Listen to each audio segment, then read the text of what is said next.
62 bin sterlinden başlayan fiyatlarla. Olea.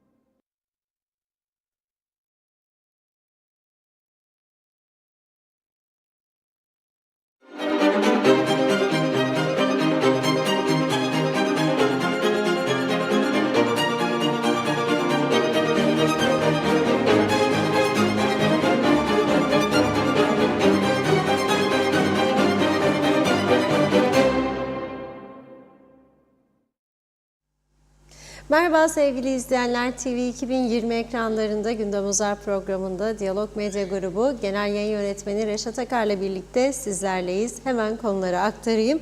Evet, Kıbrıs Sağlık ve Toplum Bilimleri Üniversitesi'nde yürütülen sahte diploma soruşturması kapsamında dün gece gözaltına alınan Gazi Mausa Polis Müdürü Barış Sel bugün mahkemeye çıkarıldı. Hakkında 3 gün tutukluluk emri alındı. Sel'in 19 Haziran 2023 tarihinde işletme yüksek lisanstan mezun edildiği ve transkribi Polis Genel Müdürlüğü'ne sunularak barem içi artış almak için yazışmalar gerçekleştirdiği iddia edildi. Yine aynı üniversiteyle ilgili soruşturma kapsamında tutuklu bulunan YÖDAK Genel Sekreteri Derviş Refiker'le Cumhurbaşkanı'nın yakın koruması polis subayı Şerif Avcı bugün Güzelyurt Mahkemesi'ne çıkarıldı. Her iki zanlı hakkında 6 gün ek tutukluluk emri verildi.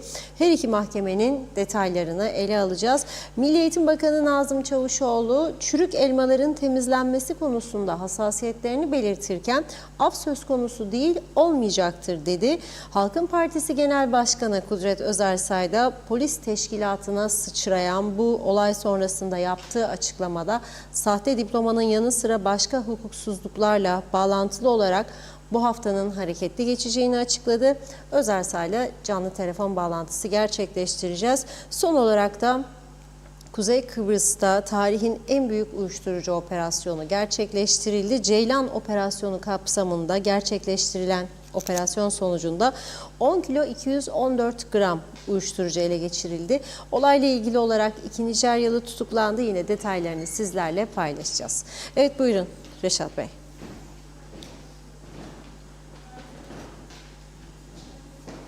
Evet, herkese hayırlı günler dileyerek başlayalım. Gerçekten ülkemizde ilginç gelişmeler yaşanıyor.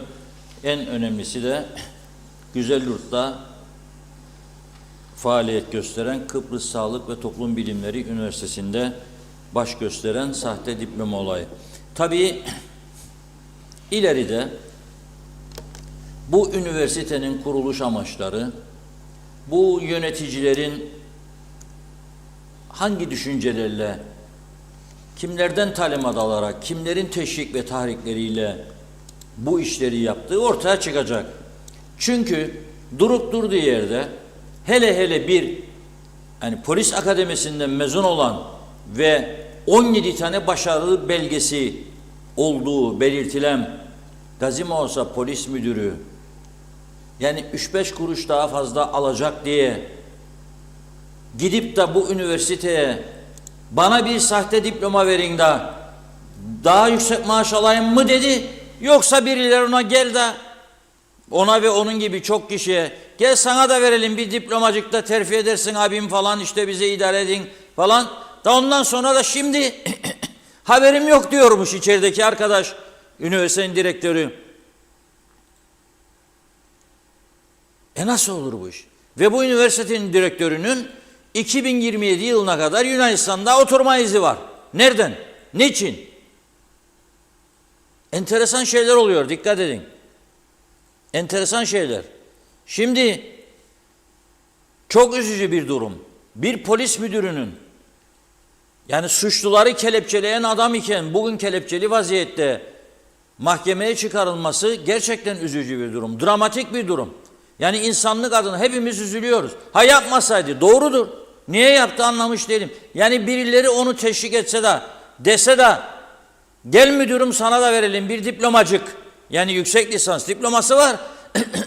Polis Akademisi mezunu ve Kıbrıs grubu içerisinde birincilikle bitirmiş polis akademisini. Gel de sana verelim deseler bile onun bunu reddetmesi lazımdı. Hatta değenleri orada ihbar kabul edip derdest etmesi lazımdı.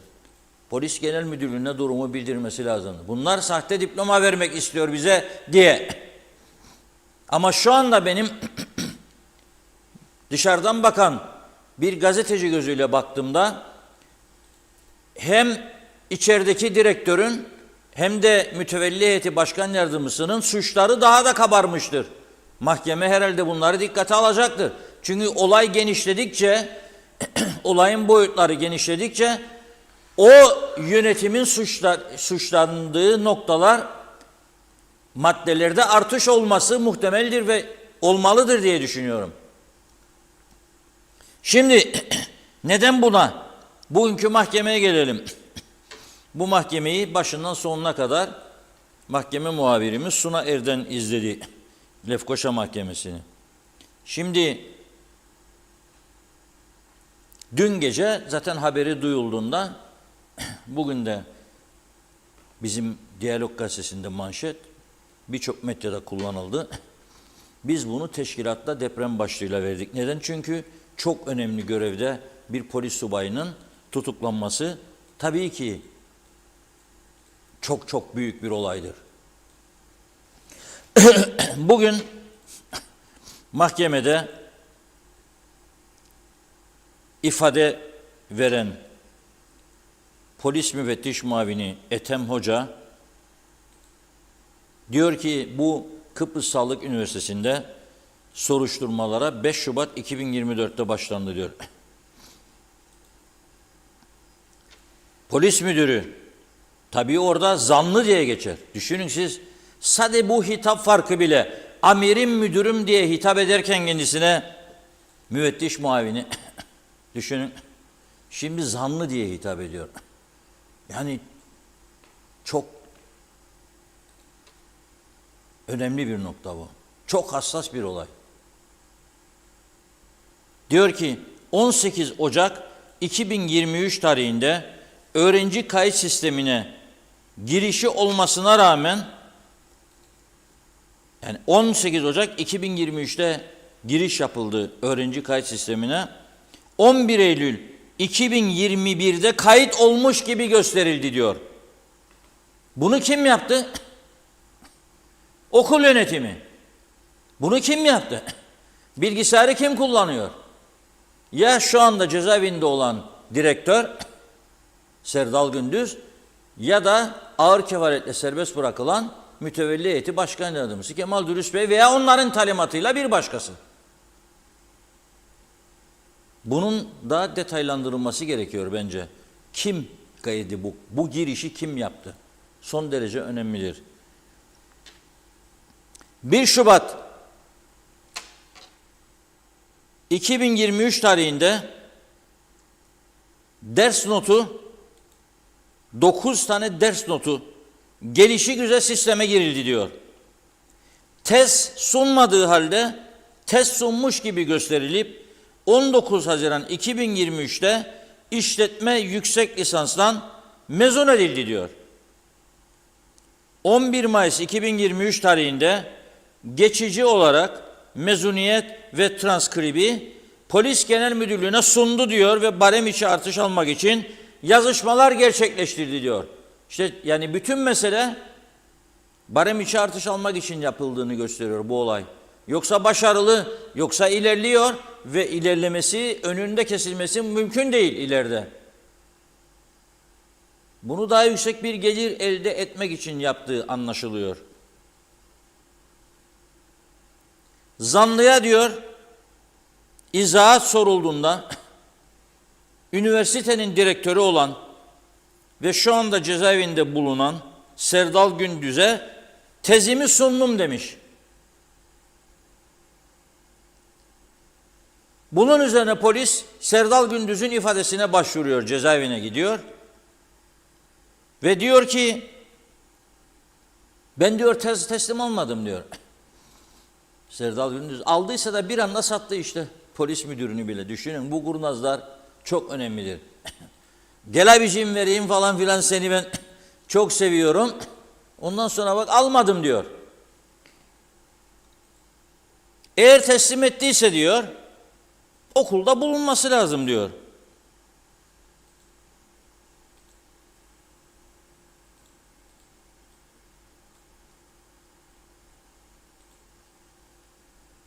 Savcı soru soruyor polise. Savcı Hasan Boşnak. Diplomaların sunulmasıyla ne kazanç elde eder diyor. O da terfi ve barem içi artış alabilir diyor.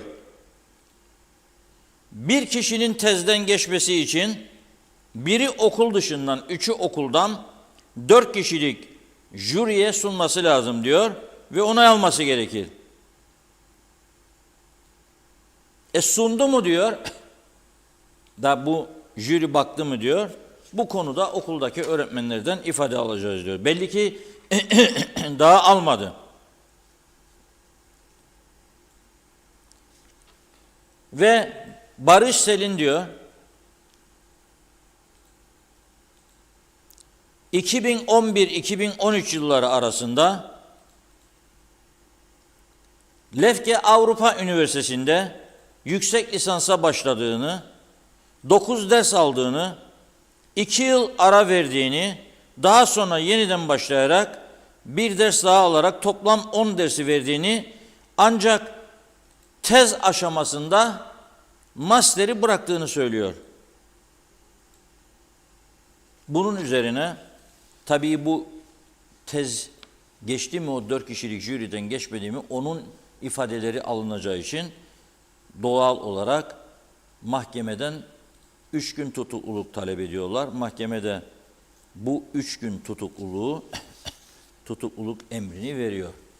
Üzücü bir durum, çok üzücü. Orada bir yeni insan var gördüğünüz gibi. Bizim mahkemelerde yine polisin kendi uygulaması çerçevesinde herkese açık. İsteyen gider oradan fotoğrafını da çeker, görüntü de alır.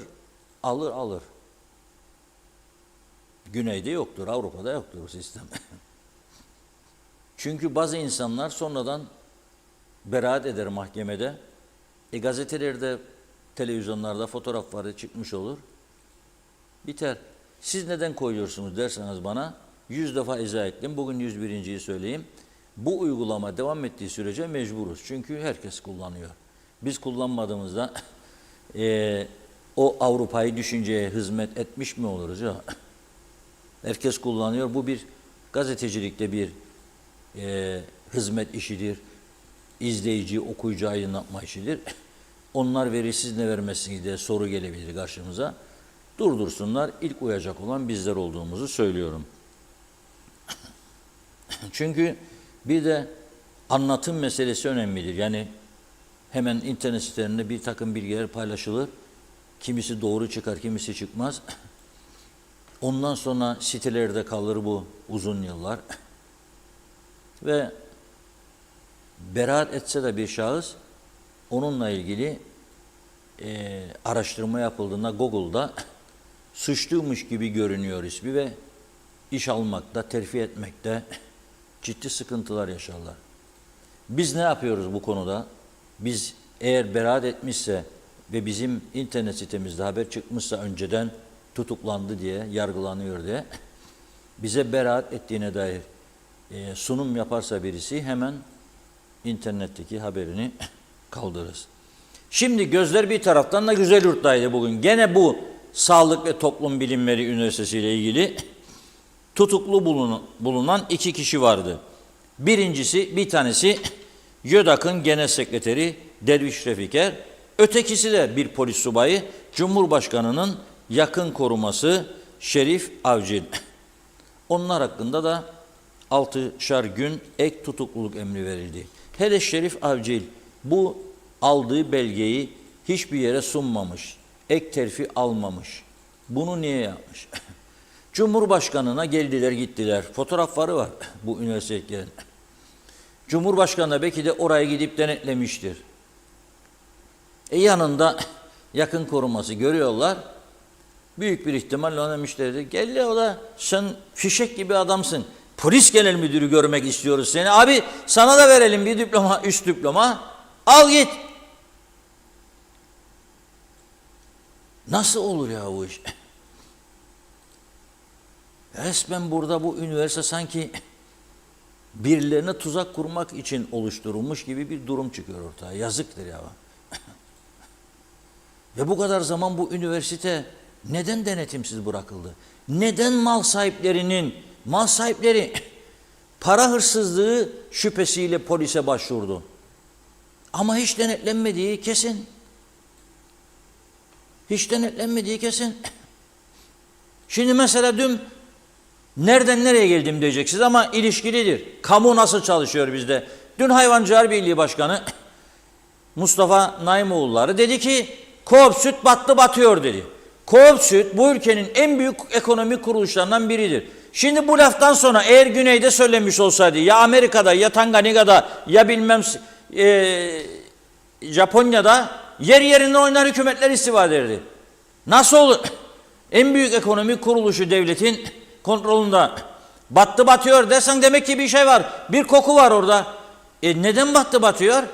Demek ki denetlenmedi. Demek ki batmasına izin verildi. Göz yumuldu. İncelenmedi. Kimse umursamadı demektir. Aynı durum bu üniversiteyle ilgili geçerlidir şu anda.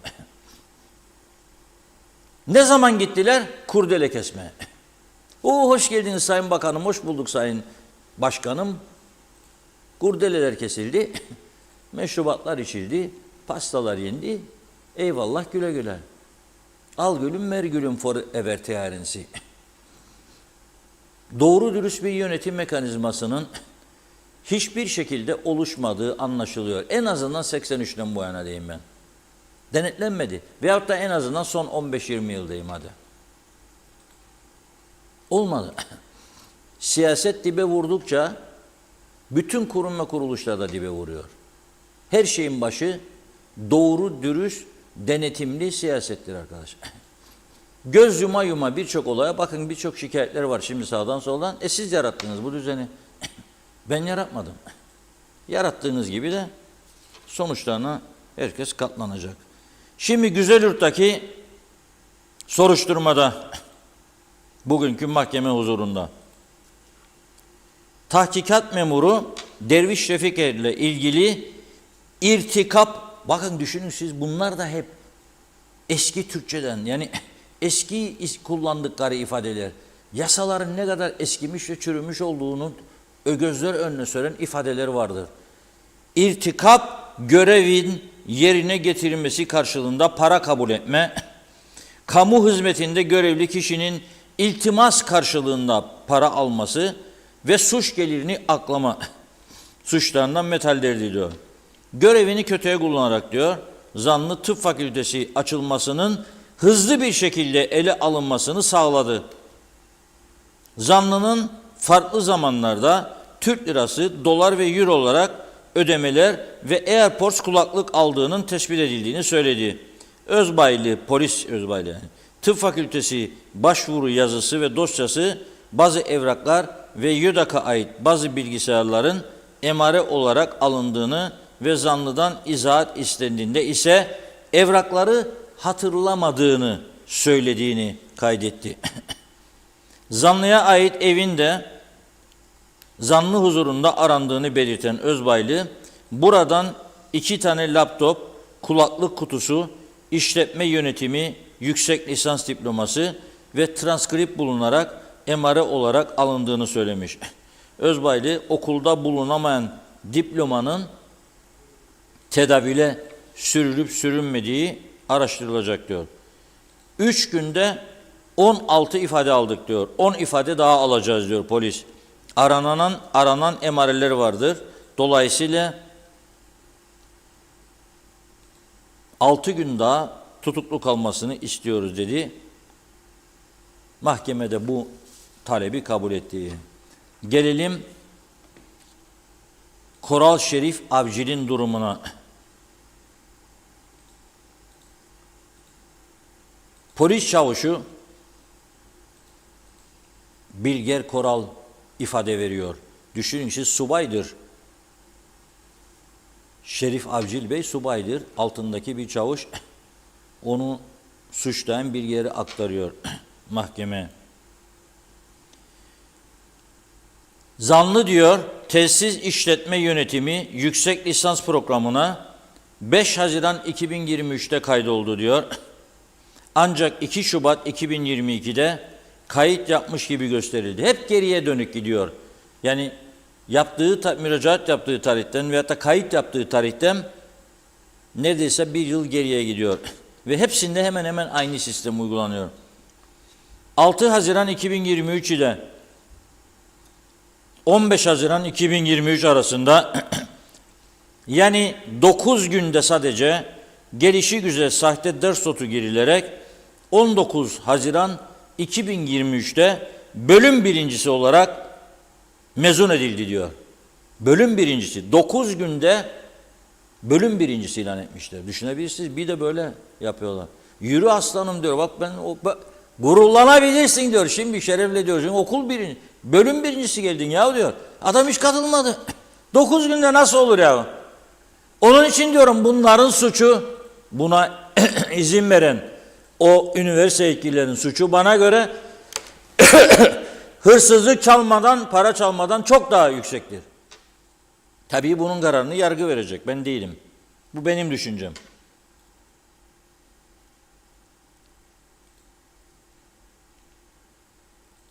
Diyor ki kendisine diyor telefonundan ulaşarak karakola çağırdık diyor. Fakat karakola vardığında telefonunu kaybettiğini söyledi diyor. Nasıl olur diyor, biz seni telefondan aradık, cevap verdin, çağırdık gel karakola, sen telefonu kaybettiğini söylüyorsun diyor. O da diyor, beni karakola getiren şahsın arabasında düşürmüş olabilirim diyor telefonu. Polis bu defa gidiyor, onu karakola getiren aracı buluyor, aracın içini arıyor ve diyor ki, telefon bulamadık biz aracın içerisinde diyor. Dolayısıyla diyor, daha alacak ifadelerimiz var diyor. 3 günde 9 ifade aldık. 2 zanlının diplomasının orijinalinin ve telefonu aranmaktadır diyor. 8 gün daha ek tutukluluk istiyor. Fakat yargıç da diyor ki, polis subayı olan zanlı diyor, diploma ve telefon gibi emareleri gizleyerek polise yardımcı olmadı. Dolayısıyla 6 gün daha poliste tutuklu kalmalarını emrediyor. 6 gün daha düşünün siz. Emir veren polis hırsızları, yolsuzları tutuklayan polis, uyuşturucu kaçakçılarını, cinayet işleyenleri şimdi hücrede, mahkeme emriyle hücrede tutuluyor. Yani nereden bakarsak bakalım çok üzücü bir durum. Çok çok üzücü. Çok çok üzücü bir durum. İşte bunca yıl bu sektörün denetimsiz bırakılması. Mezun olacağında insanların özel bir jüri tarafından sınavdan geçirilmemesi. Önemli derslerde başarı aranmaması. En azından bir lisan İngilizce. Bir Avrupa toprağının üzerinde yarattığımız bu düzen, işte bu düzen maalesef. Tabii bu konu bugün meclise de yansıdı. Öyle hafifinden. Salonlar gene boştu, salon bugün. Bakın bugün arkadaşlara dedim, birkaç görüntü birden alın da halk da görsün bunu. Ey yüce meclis, memleket sallanıyor ya. Ve siz 40 gün 40 gece oturum yapmanız lazım.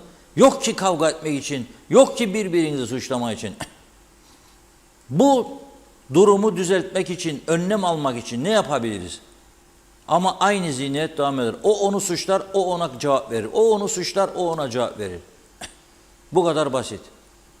Eğitim Bakanı konu gündeme geldiği için bugün cevap veriyor. Diyor ki, YÖDAK diyor, kabul ediyor. Kendisine yüklenen misyonu layıkıyla yerine getiremedi diyor. Ama şunu da söylüyor. Hükümet ve Milli Eğitim Bakanlığı üniversitelerin yanındadır diyor. Ancak yanlış giden işlerin yanında değiliz diyor. Bu alanda taviz verme düşüncemiz yoktur diyor. Af yasası konusunda yapılan çıkarımlar doğru değildir diyor. Cumhurbaşkanı ve hükümet de bu yönde bir ifadede bulunmadı diyor. Çürük elmaların temizlenmesinde hükümet CTP ile aynı hassasiyete sahiptir diyor. Af söz konusu değildir ve olmayacaktır da diyor. Böyle bir niyetimiz yoktur. Burada kendini bağlamış oldu şimdi. Yani af yok. Ama ne diyor? Geçersiz diplomaların polise teslim edilerek sahtelikle ilgili davaları yürütmesi düşüncesindeyiz diyor. Yani polis daha kolay yürütsün işini diye gelsin teslim etsinler ve soruşturmalar daha kolay yürüsün diyor. Bakanlık açısından ön izin verilen ancak gereğini yapmayan 12 üniversite yok hükmündedir diyor. Evet. Bu da Eğitim Bakanı'nın şeyi. Şimdi bu arada Sayın Kudret Özersay bu konuları başından beri en yoğun bir şekilde takip eden bir siyasetçidir. Özersay dün gece yaptığı bir paylaşımda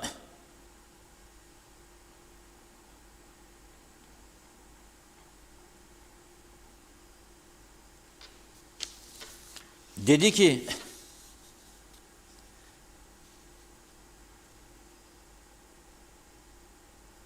sahte diplomanın yanı sıra başka hukuksuzluklarla bağlantılı olarak bu hafta renkli geçecek diyor. Yani şimdi bu içinde bulunduğumuz hafta. Herhalde bir bildiği var. Nedir bildiği konuşalım dedim. Tabii biraz mesaj kısmına geçeceğiz. Çok mesajlar görüyorum. Funda Hanım'la yoğundur bugün kopyalayıp atmaktan. Görüyorum gölgesini buradan izliyorum. Ama diyor bugün biz programa girmezden kısa bir süre önce de bir açıklama da yaptı. Yüce Meclis'in görev süresi dolduğu halde meclis temsilcisinin YÖDAK'ta hala temsilci seçmediğini söylüyor. Bu da çok enteresan bir durum.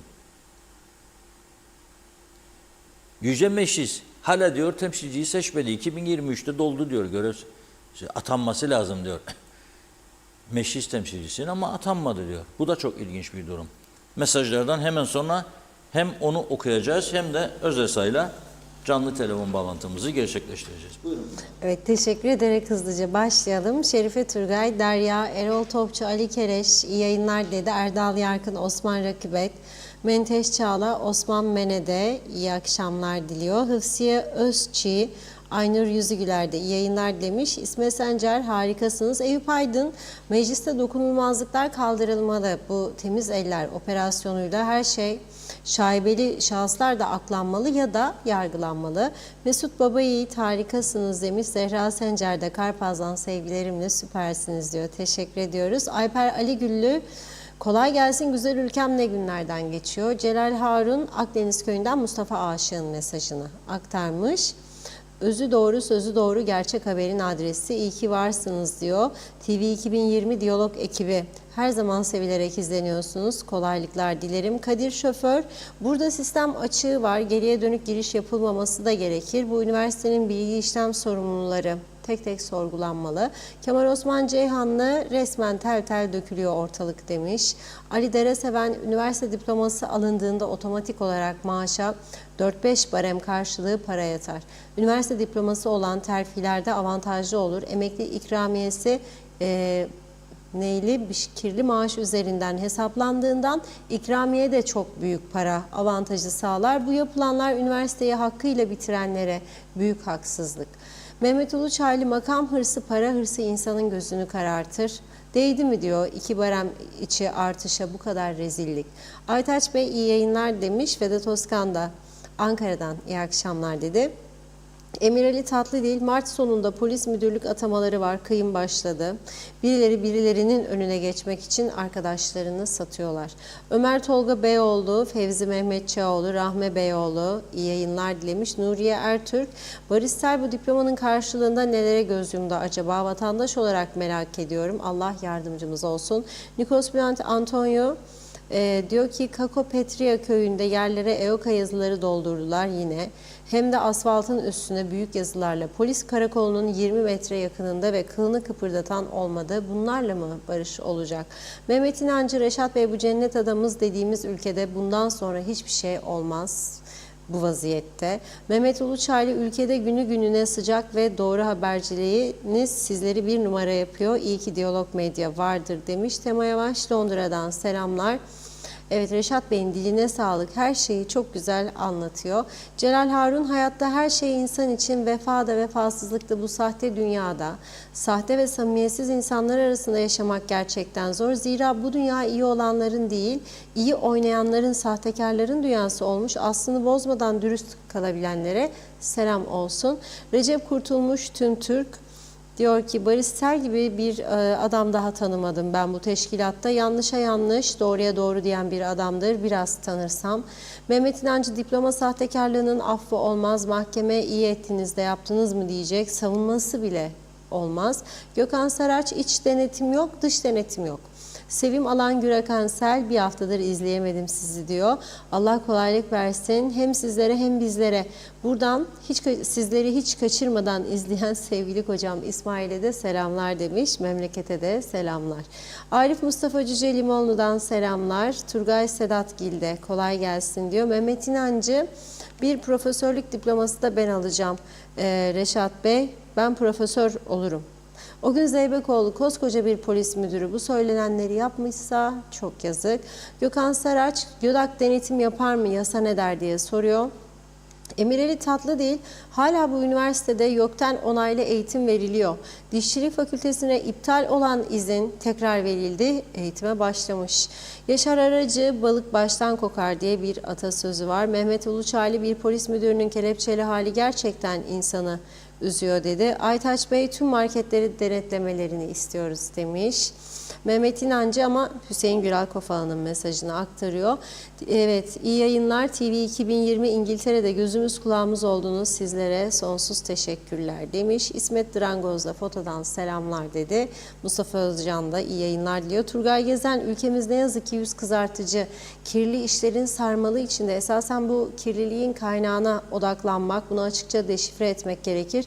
Söz konusu sahte diploma, rüşvet, sahte fatura yolsuzluklarıyla anılan üniversite sahipleri aslen nereli? Bu kadar çok uyuşturucunun ülkemize girmesi nereden, nasıl oluyor? Bu sorulara samimiyetle cevap verirsek bu kirlilik, kokuşmuşluğun nedenlerini de kaynağını da daha iyi anlamış oluruz. Birkaç mesaj daha aktaralım. Aygün Nuri, yazıklar olsun. Senelerce dirsek çürütüp yıllarını ders çalışmakla tüketen insanlara bu kadar kolayı varken sahte diploma alırlar, ne kadar bilgilidirler, düşündürücü. Arif Koroğlu, memlekette hem hırsızlık hem yolsuzluk aldı başına gidiyor ama biz hastaneye gidip bakılamıyoruz demiş. Evet, Güliz Önsal, Galip Sekban iyi yayınlar diledi. Ali Dereseven, kimlik pasaport çıkarmak için benden gerekli evrakları istediler. Tamamlayıp gittim. İster inanın ister inanmayın diyor. Bana verilen evraklarda rahmetli anneme ait doğum, ölüm, kimlik ve yaş kağıdı olmak üzere 4 evrakta 4 ayrı isim yazdılar. Yani bir ismi bile doğru yazmaktan aciz duruma geldik diyor. Ulus Barani'yi de okuyalım. Ramazan hayırlısıyla başladı. Davulcu eline aldı davulu, tokmağıyla sabah davuluna vuruyor. Duyduk duymadık demeyin diye bağırarak KKTC Temiz Eller operasyonu başladı diyor. Daha sonra yine davuluna tokmağıyla vurarak Üstel'le Çavuşoğlu'nun çürük elmaları temizleyeceğiz diye yaptıkları açıklamalara karşılık Üstel ve Çavuşoğlu'na seslenerek bu çürük elmaların hangi partinin elemanları olduğunu sorarak açıklama bekliyor demiş Ulus Bey. Evet, bakıyorum daha var ama sonraki turda yine okumaya devam edeceğiz mesajlarımızı. Çok teşekkür ediyoruz. Buyurun. Evet, bu arada ihbar yağıyor çok sayıda. Yeni tutuklamalar var mı diye soranlar var. Olduğu anda elbette bunları sizlerle paylaşacağız ama şu anda bizim bilgimize gelen yeni bir olay yok. Ya dün gece Gazi Mausa polis müdürüyle ilgili bilgiler geldikten sonra gözaltına alındığına dair biz önce son dakika vermedik de televizyonda tam emin oluncaya kadar ve o noktada Lefkoşa'dan da bir yüksek rütbeli subayın gözaltına alındığı iddiaları geldi. Dedi ki araştıralım. Sonra öğrendi ki o yüksek rütbeli subay ifadesini almak için, çünkü yüksek rütbeli subayın ifadesini çok alttaki birini aldırmak istemeler büyük bir ihtimalle. Onun için merkeze çağrılmış. Yoksa ver gitsin adamın adını, adam yandı, ondan sonra sen ayıkla pirincin taşını. Olmaz. Yani bu kesinlikle doğru bir yaklaşım değildir. Hazır mı Kudret Bey? Evet, Kudret Bey hattımızda. Merhaba, hoş geldiniz yayınımıza. Funda Hanım merhaba, iyi yayınlar. Herkese iyi günler dilerim. Reşat Bey merhabalar. Selamlar hocam, nasılsınız? Teşekkür ederim. Sağ olun. İyi Şimdi çalışıyoruz. millet oturdu koltuğa. Hatta izin alanlar var, böyle televizyon karşısında bekliyorlar.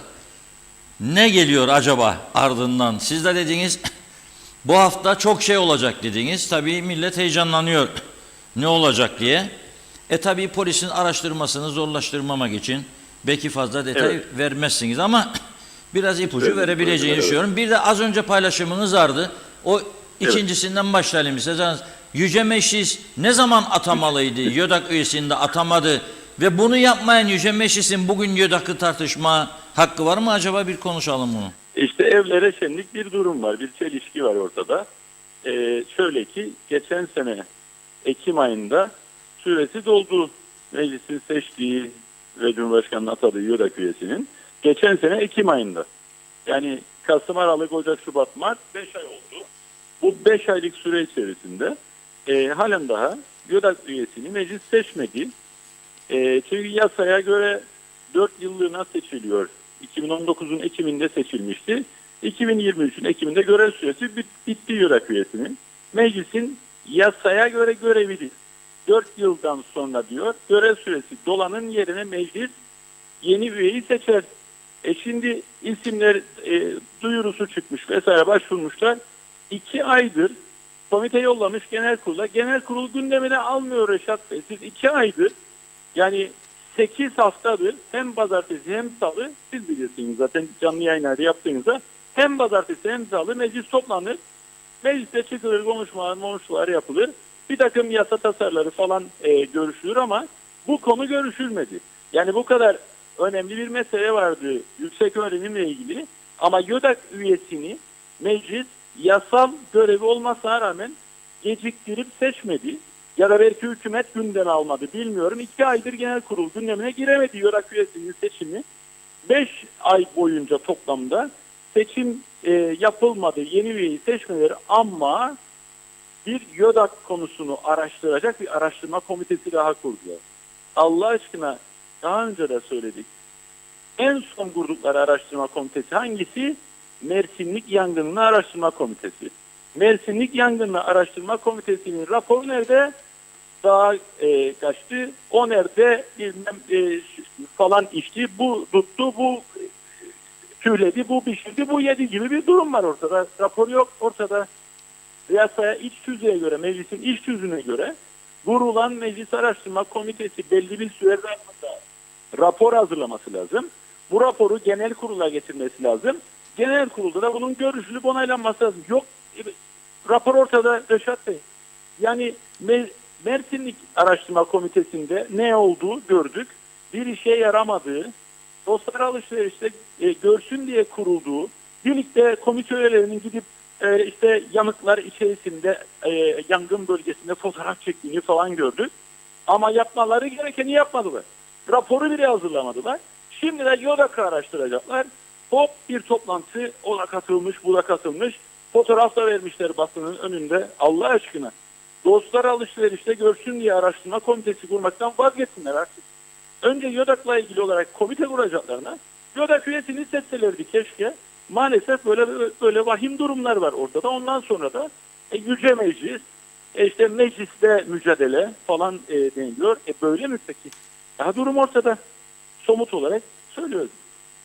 Siz meclisten kendi gönlünüzle istifa etmiş bir kişi olarak, bir siyasetçi olarak bugün mecliste olsaydınız ne talep ederdiniz? Yani YÖDAK üyeliğinin dışında bu kadar olay var. Bu yani meclisin olağanüstü bir şekil alması ve geceli gündüzlü çalışarak nerede eksikleri var, nasıl önlemler alınabilir? Bunun üzerinde kafa yorup da yasalar düzeltmesi gerekmez miydi şu anda? Şimdi Reşat Bey, Halkın Partisi'nin meclisten çekilme yönünde, Sine-i Millet yönünde aldığı karara uygun davranarak, yani benim partimin aldığı kararın gereği olarak meclisten çekildim. Meclisin şunu yapması gerekirdi. Hızlıca böyle birkaç konuda hemen size söyleyeyim. Meclis mesela yazın içerisinde vay efendim yabancılara taşınmaz mal satışı öyle tehlikeli, böyle bilmem ne. Peki yasalar uygulanmıyor, etrafından dolanılıyor, sözleşme üzerinden satış yapılıyor, şirketler üzerinden satış yapılıyor. Günlerce konuşmadık mı ya Reşat Bey? Siz bana söyleyin, bu kadar ay içerisinde bu meclis oturup yabancılara mal satışıyla ilgili hangi düzenlemeyi yaptı? Hangi adım attılar? Hiç. Yüksek öğrenim konusunu 2 aydır bu krizleri yaşıyoruz ve yüksek öğrenimle ilgili olarak bu denetimi yapmakla ilgili mesela YÖDAK yasası efendim izin vermez YÖDAK başkanlığı görevden almaya da YÖDAK yasası, YÖDAK personeli yetersizliği, YÖDAK yasasını çatır çatır bir hafta içerisinde değiştiremezler miydi? Değiştirebilirlerdi. Nerede gördük biz bunun örneğini? Kendileri ile ilgili bir af çıkaracaklarında, siyasi partilerin denetimiyle ilgili bir af çıkaracaklarında bir gecede yasa yaptılar. Aynı zamanda seçime katılamayacaklarında belediye seçiminde 24 saatte yasa geçirmeyebilir mi meclisten? O zaman mesele şudur. Bu konuşulan bu kadar önemli meselelerle ilgili yani üniversitelerin belli bazı kriterler çerçevesinde denetlenmesinde mevzuat eksikliği var madem ki bu mevzuat eksikliğini giderip bir an önce gerekirse YÖDAK yasasını da değiştirip işte alamayıp görevden de o da bu da hepsini anında müdahale etmek, yasal değişiklik yapmak bir azim iş miydi? Ya da yabancılara mal satışı konusunda adım atmak bir azim iş miydi? Yapılmadı. Sadece haftanın 2 günü pazartesi salı toplantı yapılıyor ve mecliste konuşmalar yapılıyor ve komiteden gelen birkaç tane yasa geçiyor ama onlar da memleketin esas gündemine oturan, halkın canını yakan esas önemli meselelerle ilgili olarak geçmiyor mesela. Değil mi? Şu anda yaşanan sıkıntı bu. Bunların yapılması gerekir. Dediğim gibi hepsini geçtim. Yasanın gereğinin yapılması. Yani bir YÖDAK üyesinin seçimi bile 5 aydır gecikmiş ya. Yapmamışlar. Yani bunu belki hükümet ya da gayrimeşru hükümet son 2 aydır genel kurula getirmemiş. Çok meşgul çünkü. Yani Türkiye ziyaretlerinden dolayı mı meşgul yoksa başka bir şeylerden mi bilmiyorum. Burada önemli olan şey şu. Bugün itibariyle bakıyoruz efendim başbakan başsavcılığa gitmiş vesaire de rutin görüşmeymiş. Kaç defa gördünüz ya Reşat Bey? Her gün program yaparsınız da Reşat Bey. Bütün hafta içi. Kaç defa gördüğünüz başbakanın, başsavcının rutin düzenli olarak yaptığı görüşmeleri var mı öyle bir şey? Nereden çıktı şimdi bu görüşme? Bugün o da gündeme düştü. Başbakan bir anda başsavcılıkta buldu kendini. Oradaydı. Görüşme yaptı. Çıktıktan sonra rutin olan görüşme. Rutin olan hep görüşme. yaparlarmış böyle bir şey. Biz bilmiyoruz ama öyle bir şey olduğunu. Yapmazlardı böyle bir görüşme. Burada belli ki bir endişe var. Belli ki bir kaygı var. Devam eden süreçle ilgili olarak. Belli ki bir biçimde aman ha acaba bir şey olur mu? Filan isme de bir şey olur mu diye bir endişe, bir kaygı var. Ama süreç tıkır tıkır da işliyor. Çünkü herkese de şu hatırlatmayı yapmak isterim. Bazıları rahatsız olmuş Reşat Bey. Yapmış oldukları yayınlardan görüyoruz. Şöyle bir rahatsızlıkları olmuş. Bizim bu konuda yazdığımız 2 satırlık kamuoyunu zinde tutan, kamuoyunun bu konuyu takip etmesine yardımcı olan ve kamuoyu baskısıyla bu süreçlerin sağlıklı ilerlemesini ve önünün açılmasını sağlayan 2 cümlelik o akşamları yazdığımız yazıdan da rahatsız olmuş bazıları ve bunu söylüyorlar. Oysa herkese hatırlatırım. Bakın bu sürecin şu anda engellenememiş olması ve bu süreçte birilerinin korunamıyor olması Cumhurbaşkanlığındaki isimlerin de, hükümetin milletvekillerinin de dahil olmak üzere, polisin kendi içinden polislerin de dahil olmak üzere takır takır bu sürecin ilerliyor olmasında tabii ki polis teşkilatımızın çok önemli bir rolü var ama biz kendimize pay çıkarmıyoruz. Kamuoyu baskısının rolü var. Kamuoyu dikkatini kabarttı, herkes döndü, bu konuyu yakından takip ediyor ve eğer bir yanlış yapılırsa bu yanlışa müsaade etmeyeceği mesajını gayet veriyor ve onlar da bunu hissediyorlar. Örnek vereyim ben size. Sizin geçen hafta yaptığınız canlı yayına Sayın Cumhurbaşkanı katıldı. Evet. Ne mesaj verdi orada? Gerçi sonradan inkar etti ama verdiği mesajı 2-3 defa tekrar ediyor. Pişmanlık düzenlemesi diyor. Ve bir niyet edilmiş belli ki. Sayın Erhan Arıklı'ya çıktı, ne dedi? Dedi ki bunun fikir jimnastiğini yapıyoruz dedi. Alıp da kullanmayanları bir çeşit cezalandırılmaması için fikir jimnastiği yapıyoruz dedi. Kaçırdı ağzından değil mi? Peki bu konuda neden ilerleyemediler? Ve pazartesi hop bu böyle döndü. Yan çizdi. Bugün Sayın Çavuşoğlu bir açıklama yaptı. Yani af falan söz konusu olamaz. Ceza almamaları falan gibi bir düzenleme söz konusu olamaz diye neden çark ettiler? Ben size söyleyeyim.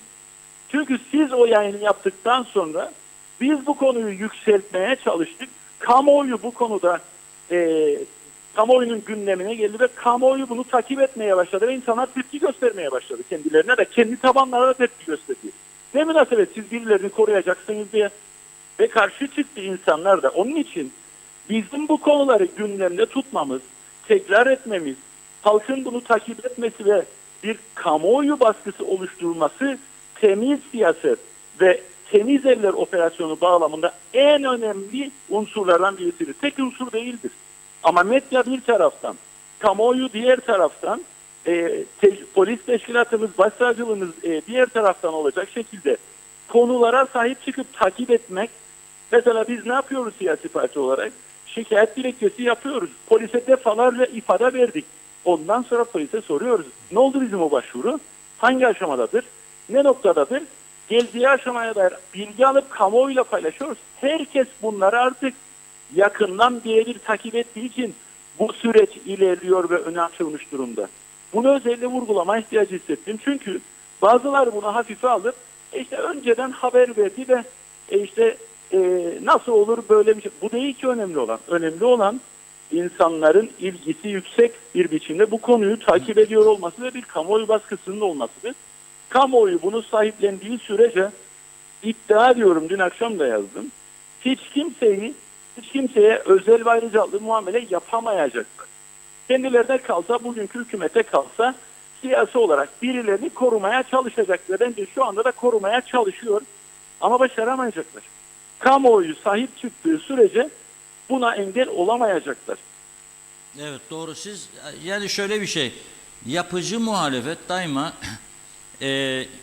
iktidarlara toparlanması için bence fırsat verir, yardımcı olur. Siz yani uyarı yaptığınızda bundan rahatsız olmak yerine düzeltme yönünde adım atılması lazım. Yapılması gereken budur. Şimdi bu hafta ne olacak? Yani insanlar dediğim gibi oturdu koltukta bekliyorlar. Biraz ipucu alalım sizden. Ne tür gelişme bekliyor? Yani sahte diplomanın zincirin halkaları devam mı edecek? Çünkü şu anda bana yazanlar var özelden. İki kişi daha diyorlar bir güzel yurttan. Ama ben teyit etmeden tabii ki veremem bunları. Vallahi Reşat Bey, öyle bir gelişme midir? Yoksa artık diploma dışında mı bir olaydır? Evet. Dün akşam vurguladım. Bu iş artık öyle diplomayla sınırlı bir mesele değil. Bu ve bununla bağlantılı olarak son bir sene içerisinde, 2 sene içerisinde ya da sadece bu hükümet döneminde ortaya çıkmış şeyler değil bunlar. Yıllar içerisinde gelişmiş ilişki biçimleriyle pek çok hukuksuzluklar yapıldı bu memlekette ve herkes de bunu biliyordu.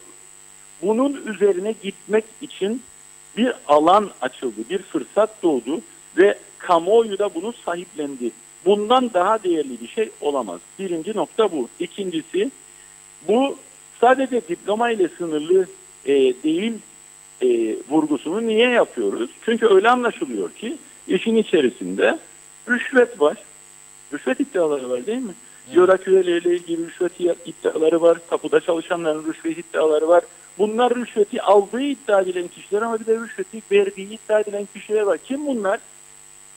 Görevde bulunan insanlar veya geçmişte bakanlık, vekillik yapmış olan insanlarla ilgili olarak iddialar var. Doğru mu?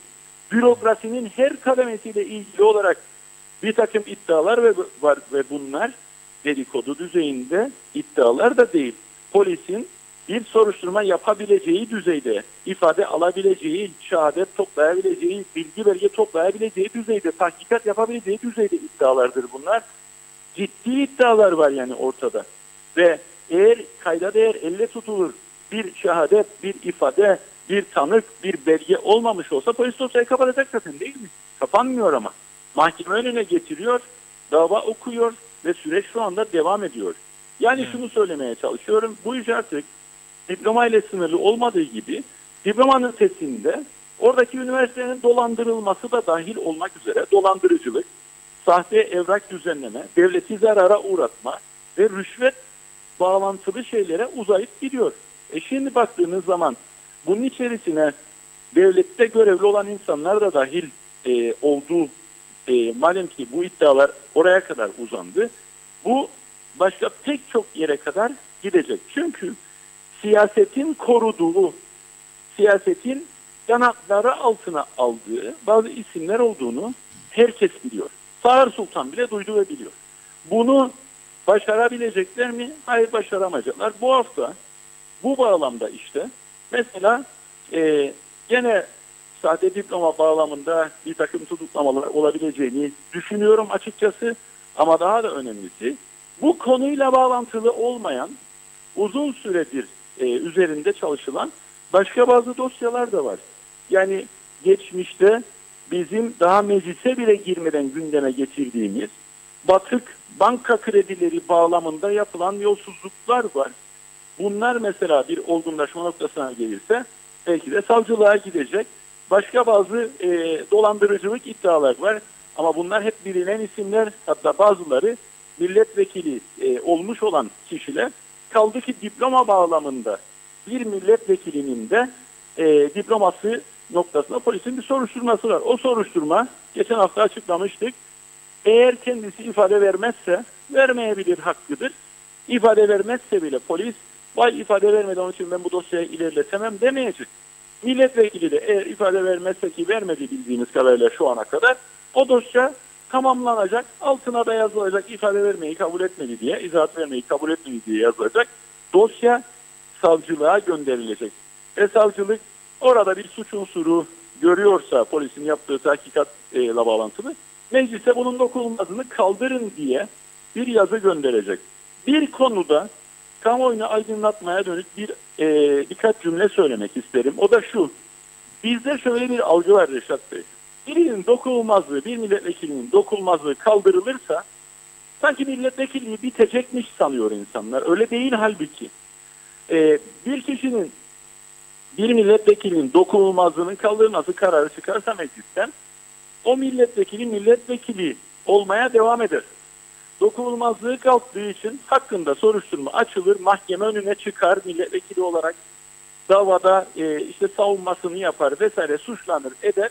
Günün sonunda da mahkeme bir karar verir. Mahkeme kararını verinceye kadar dokunulmazlığı olmayan bir milletvekili olarak meclisteki görevine devam edebilir ilgili kişi. Anlatabiliyor muyum? Evet. Bu ayrım genelde bizim memlekette bilinmiyor ama çok önemli bir husustur ve o çağrımızı bir kez daha yinelemek istiyorum. Eğer kendilerine güveniyorlarsa ben bugün milletvekili olsam bugün çıkar bu açıklamayı yapardım ama şu ana kadar Cumhuriyetçi Türk Partisi eğer gelirse evet diyeceğini açıkladı. Fakat diğer milletvekilleriyle ilgili çelişkili bir takım açıklamalar var. İşte olabilir, olmayabilir. Çıksınlar bugünden söylesinler. Ben masumum arkadaş. Masum olduğum konusunda hiçbir tereddüdüm yoktur. Onun için olur da gelirse dokunulmazlığının kaldırılması meclise, bugünden söylüyorum, ben evet yönünde oy kullanacağım, dokunulmazlığının kaldırılması yönünde oy kullanacağım diyebilmeleri lazım. Bunu diyemeyen milletvekili, hele de hakkında polis soruşturması varsa bir milletvekilinin de ben dokunulmazlığının kaldırılmasını kendi partimden de isteyeceğim diyemeyen O cesareti gösteremeyen milletvekili zan altındadır Reşat Bey.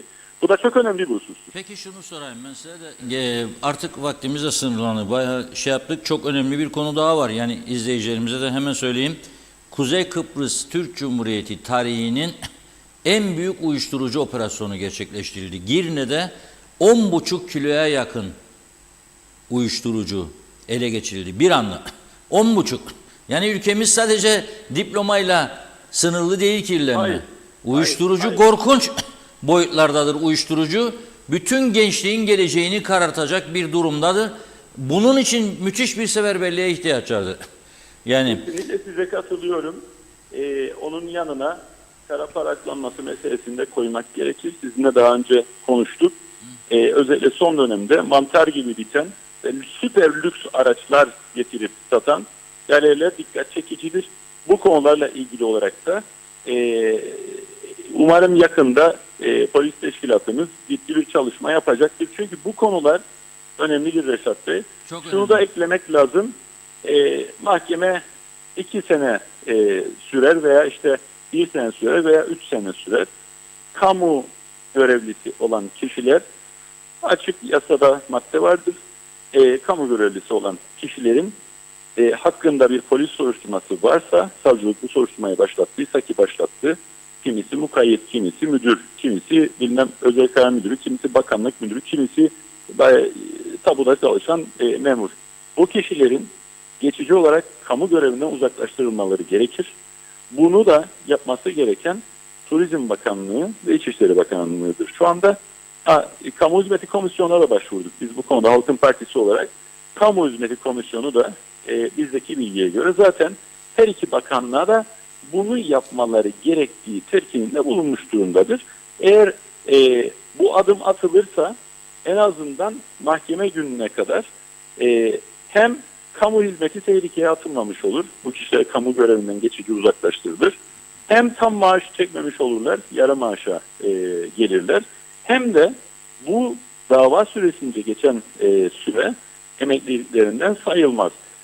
Tabii ki suçlu bulunurlarsa, bu söylediklerim suçsuz bulunurlarsa zaten bütün haklarını geri alırlar.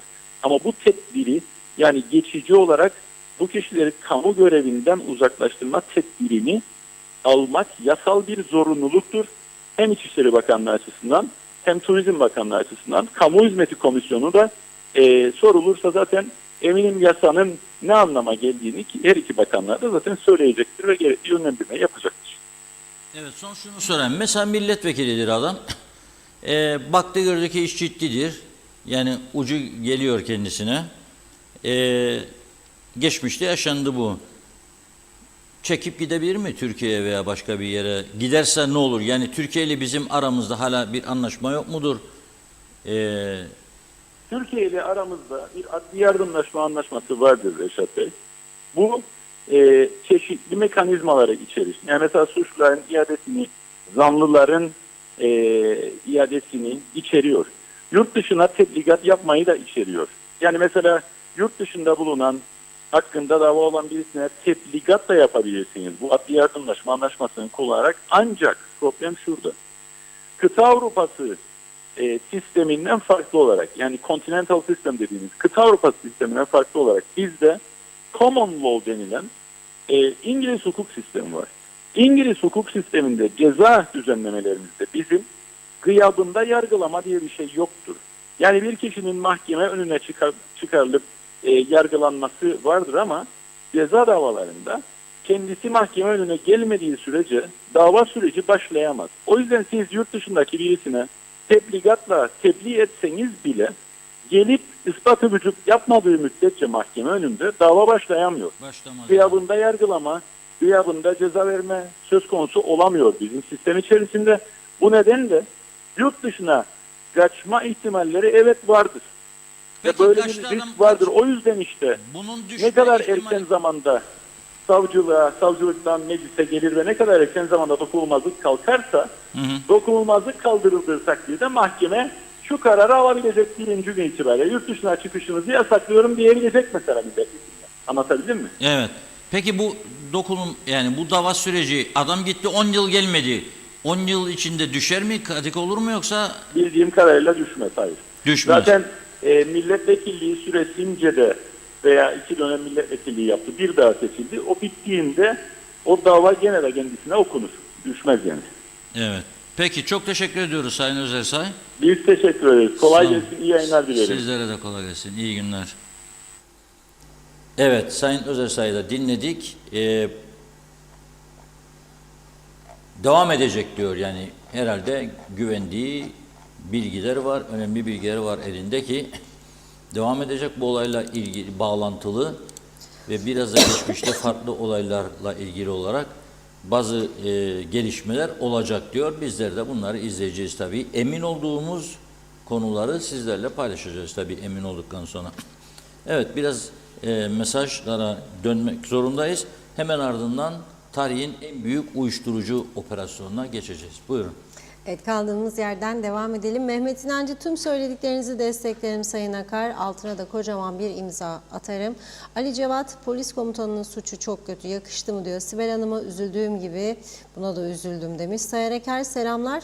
Ruh sağlığımız, beden sağlığımız yerinde olsun. Cüce meclis cüce kalacak. Biz de kendi halimize bakacağız. Mehmet Uluçaylı bundan birkaç yıl önce ÖSYM açıklama yapmıştı. Kuzey Kıbrıs'ta eğitim düzeyi ve üniversite aşağı oranında düşmüştür diye.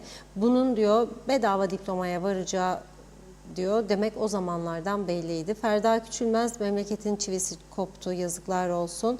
Çağatay Dolunay, Reşat abi, çürük elmaları temizlemek için ağacı kökünden kesmek lazım. Halil Yenigün, evet, alan suçlu, veren suçlu, bu ülkeyi bu hale getirenler. Önce onlar denetlenip yargılanması gerekiyor. Necdet Mavi Gözlü, Kuzey Kıbrıs Birleşik Afrika Pakistan Cumhuriyeti Başkent Lefkoşa'dan iyi yayınlar demiş. Sanık polisler eğer suçlu bulunursa rütbeleri sökülmeli, meslekten ihraç edilmeli, maaşlarına yapılan barem artışlarını cezasıyla geriye ödemelidirler ki başkalarına örnek olsun, yoksa bu yolsuzlukların önüne asla geçilmeyecek. Suçu olan kesinlikle cezalandırılmalı. Mehmet Ali Özdemir iyi yayınlar demiş. Aytaç Bey, tek çözüm anavatana bağlanırsak her şey yoluna girer ve her şey düzelir diyor. Dursun Çebi, Birleşmiş Milletler temsilcisinin YDP'yi ziyaret etmemesi hakkında ne düşünüyorsunuz? Fikret Gönlübol, Fevzi Teke, Mehmet Çalışkan, Hatice Momin, Sevgi Yıldırımer, iyi yayınlar diledi. Mehmet Şenler de. Alper Şekerci, suç işlemek serbest ama sonucuna katlanmak zorunda. Suç işlemeye devam.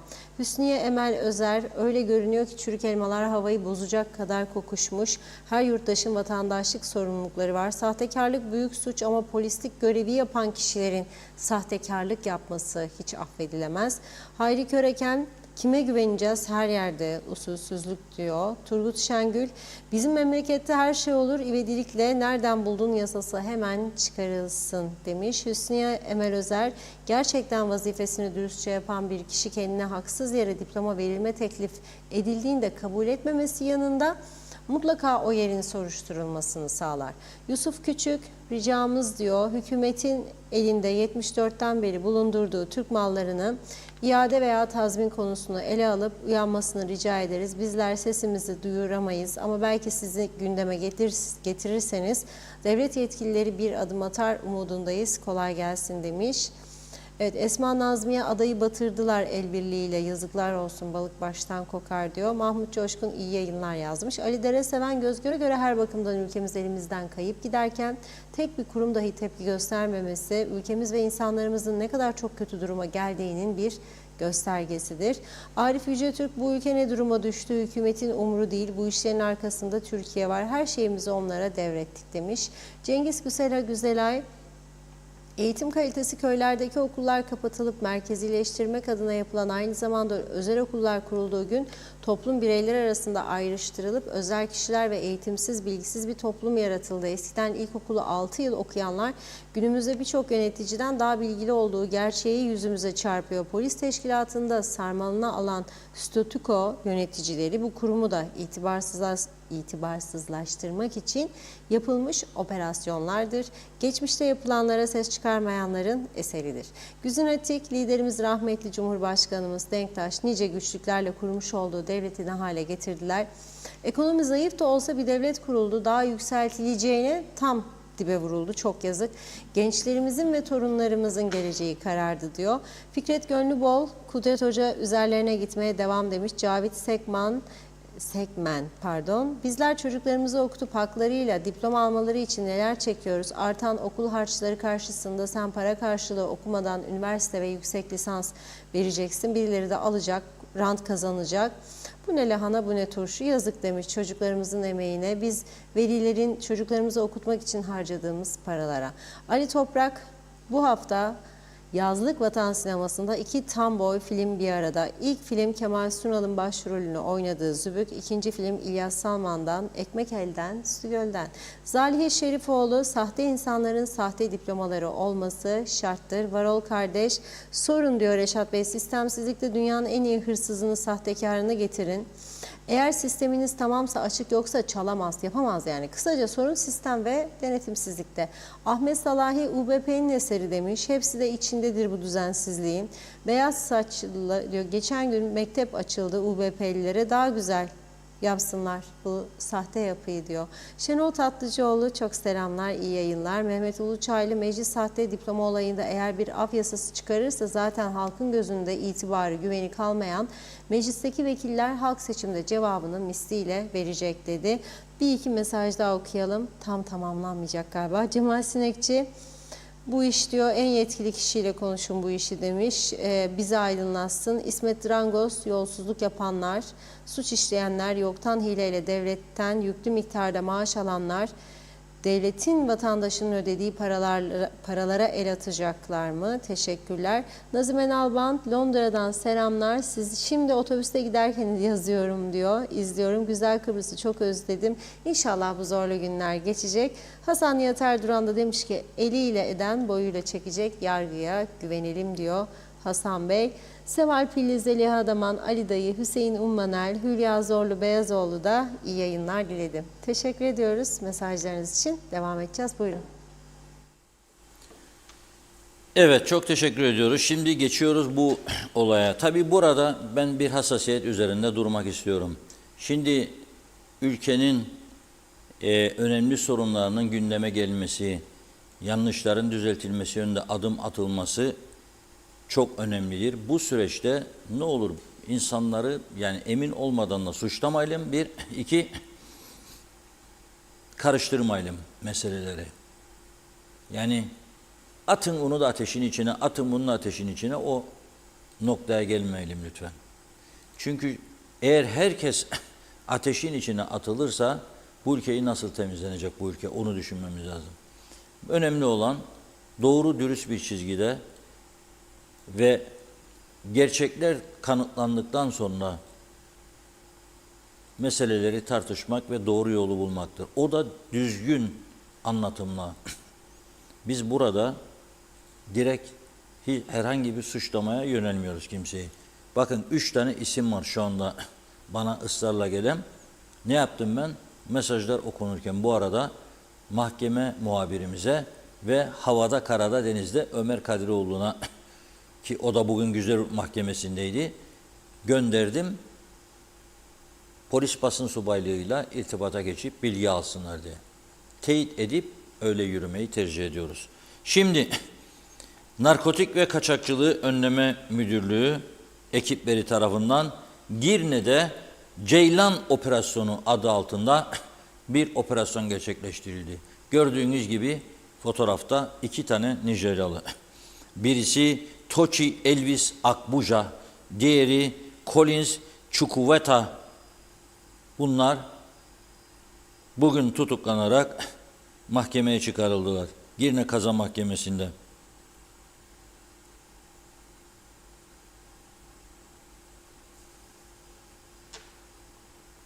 Evet, polis evden çıktığı zaman bu Tochi Akbuja'yı takip ederek üstünü aramış ve giymekte olduğu ceketin sağ cebinde 14 gram ağırlığında hinkeneviri bularak emare olarak almış. Sonra ikametgaha giriş esnasında Colin Chukwueta'nın ikametgahında oturma odasında elinde naylon poşet içerisinde muhafaza edilen 100 gram ağırlığında hinkeneviri, 40 adet kırmızı çıt çıtlı şeffaf naylonlara paketleme yaptığı esnada paketliyor ve satıyor yani. Paketliyor, satıyor.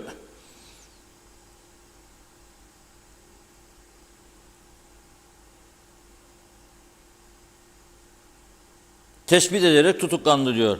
İkametgahta 14.20 ile 14.50 saatleri arasında gerçekleştirilen aramada yine oturma odası içinde bulunan masa üzerinde bir adet gri renk hassas terazi, yine çekyat üzerinde 4 adet dıştan şeffaf renk naylonla muhafaza edilen, her biri 25 gram olmak üzere 100 gram hinkeneviri, uyuşturucu satışından elde edilen 355 sterlin nakit para bulunarak emare olarak alınmış. Mutfak tezgah dolabı üzerinde bir adet siyah renk araba anahtarı bulunması üzerine Toshi Elvis Akbuja'nın yapılan soruşturmada konu anahtarın apartmanın altında bulunan kendisine ait aracın olduğunu tespit etmiş. İkametgahın altında park halinde bulunan J2705 plakalı araçta yapılan aramada arka yolcu koltuğu üzerinde 9 adet koli bandı ile bantlanmış İsveç naylona sarılı vakumlu poşetler içerisinde yaklaşık 10 kilo ağırlığında hinkeneviri türü uyuşturucu madde bulunarak emare olarak alınmış. Yani evin içinde bulduklarının dışında arabanın arka koltuğuna vakumlanmış paketlerde 10 kilo uyuşturucu. Ve tabii bu uyuşturucu maddelerin esas mesele nereden geldiğinin araştırılması son derece önemli. Nereden geldi, kim getirdi, kim verdi ve bunlar kimlere satılıyordu? Polisin gördüğünüz gibi işi zor.